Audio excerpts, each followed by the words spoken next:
déjà chaud, mes frères. Je suis obligée de laisser un minimum de clim. Hein. Je vais clamser moi dans la vidéo. Aujourd'hui, on se retrouve pour une nouvelle vidéo. Attention, je raconte vos histoires d'horreur.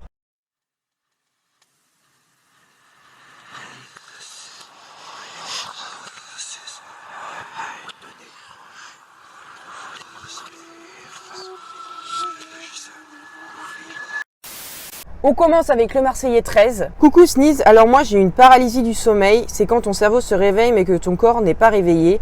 Et pendant cette paralysie du sommeil, j'ai vu 2 yeux me fixer dans une bannière à linge. Je n'ai jamais eu autant peur de ma vie. Dès que je me suis réveillée, je transpirais et mon rythme cardiaque s'est élevé et je souhaite à personne de vivre cette expérience. Pour faire cette vidéo, j'ai lu vraiment énormément de vos histoires et je me suis rendu compte en fait qu'il y avait vachement de personnes qui avaient déjà vécu des paralysies du sommeil. Je me rappelle plus si je vous ai raconté ce que moi j'ai eu pendant une nuit. Ça m'est arrivé qu'une seule fois dans ma vie, mais c'était déjà trop.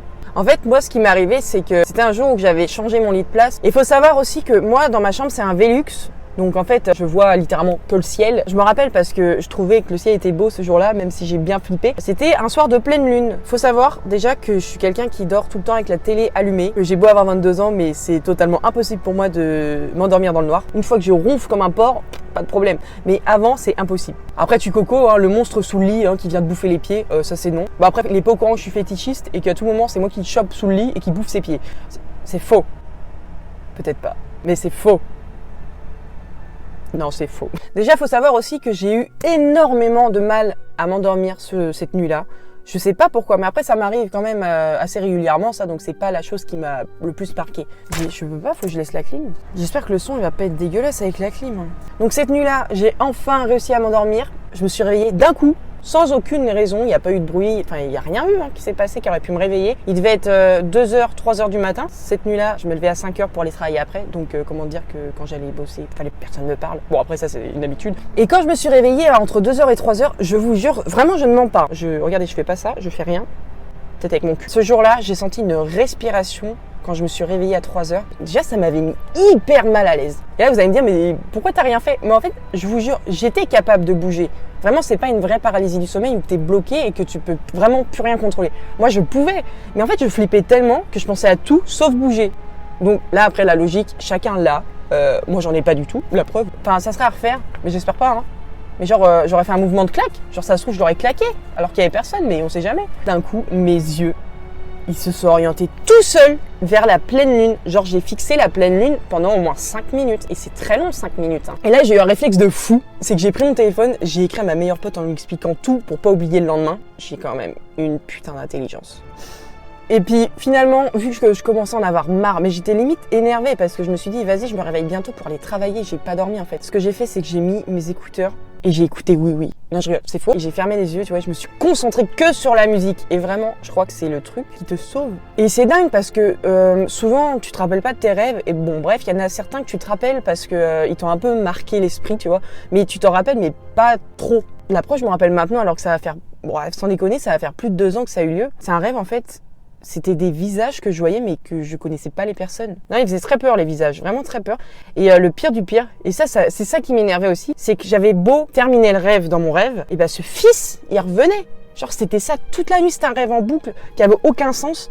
Et vraiment, je commençais à en avoir marre. Tu sais, normalement, tu es censé avoir peur. Moi, j'en avais marre. Bon, bref, on va revenir à ton histoire parce que là, je pars trop dans ma vie. Tu vois, on est là pour vous. Et tu vois, je trouve le moyen de reparler de moi. Je suis infernale. Claquez-moi la tête. Pour venir à ton histoire, j'avoue que c'est, pour moi, c'est plus flippant de voir quelque chose que d'entendre quelque chose. Parce que moi, tu vois, grâce à la musique, bah, j'ai tout supprimé. Que si tu vois quelque chose, t'as beau mettre une musique. Bon après tu peux toujours mettre la Macarena et puis tu vois la chose qui te fait peur danser, tu vois. Il y a toujours un moyen. Mais je t'avoue que moi je flipperais plus si je vois quelqu'un plutôt que si j'entends quelqu'un. Je sais pas si pour vous c'est pareil. Ça peut être différent parce que je suis désolée, hein, je reviens vite fait sur moi. Après j'arrête, je suis insupportable. Mais après vous aimez bien aussi quand je parle. Ça me fait penser à moi quand j'étais plus jeune et que j'avais un porte-manteau dans ma chambre et toutes les nuits je flippais parce que en fait je pensais que mon porte-manteau il se transformait en monstre. Parce que tu sais quand t'éteins et tu vois l'ombrage, tu te dis putain mais ça ressemble vraiment à une silhouette d'homme ou de femme hyper étrange, tu vois. Et je pense que ça vous arrive aussi, hein. Respect à moi et l'abonné qui a écrit cette histoire. Je veux voir des hashtags survécu. Ok, on continue avec la prochaine histoire. Salut, ce n'est pas trop paranormal, mais ça m'a énormément marqué. Tous les soirs vers 22h, un homme passait devant chez moi avec son chien et cet homme criait comme un fou, genre il marchait normalement comme si de rien n'était en criant. Un soir, ma sœur a jeté les poubelles, sachant que l'on habitait au-dessus de la poste, donc on partageait nos mêmes poubelles avec celles de la poste. Et l'homme est sorti de la poubelle, a regardé autour de lui, regardé ma sœur en lui disant bonsoir. Puis il est sorti de la poubelle comme si de rien n'était et il est parti en cachant quelque chose derrière son dos. On ne l'a jamais revu, ni lui ni son chien. Mais déjà, à quel moment tu marches et tu cries en même temps? Genre, son cerveau il a pas fait une mise à jour, c'est pas possible. On dirait que je suis blanche comme un cul.